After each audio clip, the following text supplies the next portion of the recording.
2022 সালের ফেব্রুয়ারি বিশ্বের মানচিত্র যেন হঠাৎ করেই বদলে যেতে শুরু করলো। একদিকে রাশিয়া, বিশ্বের অন্যতম শক্তিশালী সামরিক শক্তি, হাজার হাজার ট্যাঙ্ক, শত শত যুদ্ধ বিমান, লাখো সৈন্য। অন্যদিকে ইউক্রেন, তুলনামূলকভাবে অনেক ছোট একটি দেশ।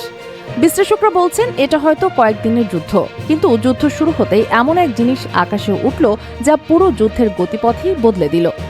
একটি ছোট্ট তুর্কি ড্রোন, যা ধীরে ধীরে রাশিয়ার ভয়ঙ্কর সামরিক শক্তিকে চ্যালেঞ্জ করতে শুরু করলো। তার নাম বাইরাক্তার TB2।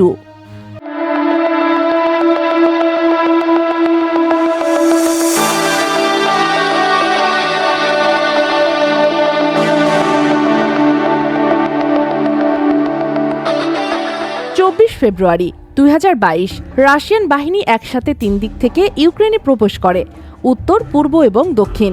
লক্ষ্য ছিল খুব স্পষ্ট: দ্রুত কিয়েভ দখল করে সরকারের পতন ঘটানো।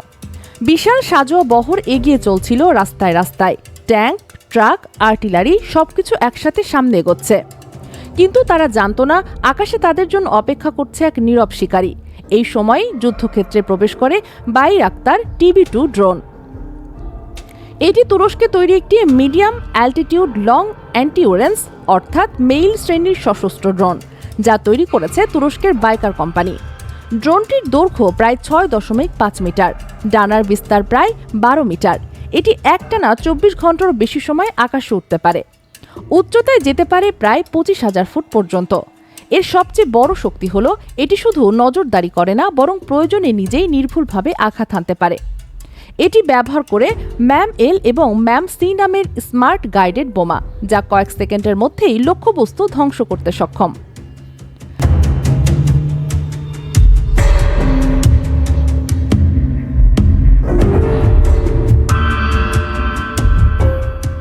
রাশিয়ার অগ্রসরমান ট্যাঙ্ক কলামগুলো ধীরে ধীরে সামনে এগোচ্ছিল, কিন্তু আকাশ থেকে সবকিছু নজর রাখছিল বাইরাক্তার TB2।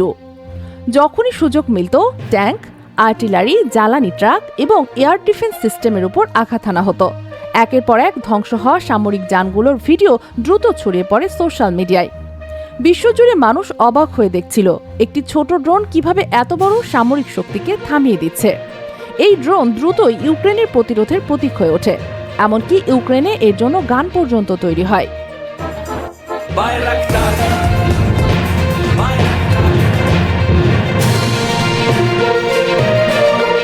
যুদ্ধ যত দীর্ঘ হয়, রাশিয়া তত বেশি উন্নত এয়ার ডিফেন্স এবং ইলেকট্রনিক ওয়ারফেয়ার সিস্টেম ব্যবহার শুরু করে। ফলে শুরুতে যেভাবে বাইরাক্তার TB2 কার্যকর ছিল, পরবর্তীতে তার কার্যকারিতা কিছুটা কমে আসে। তবুও যুদ্ধের শুরুর সেই গুরুত্বপূর্ণ সময়ে এই ড্রোন ইতিহাস বদলে দেয়। বর্তমানে এই যুদ্ধ শুধু দুই দেশের নয়, এটি হয়ে উঠেছে ড্রোন যুদ্ধের নতুন যুগের প্রতিচ্ছবি।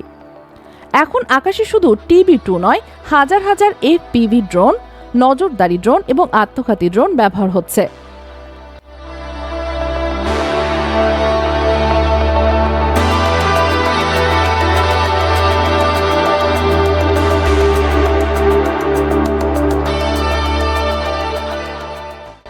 এই যুদ্ধ আমাদের দেখিয়েছে এখন যুদ্ধ আর শুধু ট্যাঙ্ক বা যুদ্ধ বিমানের উপর নির্ভর করে না।